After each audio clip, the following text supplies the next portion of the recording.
Janë këta persona të cilët kur ulen dhe pyeten si kemi kaluar, çfarë kemi arritur javën e kaluar, çfarë kemi përbërë këtë javë, këta janë persona që shpeshherë gjenden përballë dy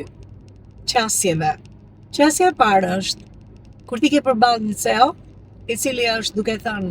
shiko, kam investuar aq shumë në ty sa unë dua frutin dhe dua tani. Dhe është një CEO tjetër i cili thotë, "Okej, unë e di që je në rrugë zhvillimi, e di që do duhet durojmë pak derisa shumë gjëra ti rregullojmë, qoftë komunikimin tim si CEO, qoftë komunikimin tënd." Dhe është kjo qasja e dytë kur ne punojmë fort. Por këta të rinj, zakonisht janë të rinj, që gjenden si staf i lartë, qasjen e parë të një persone që i thotë unë e dua dhe e dua tani këtë gjë, është një brez i cili duke ardhur nga millennials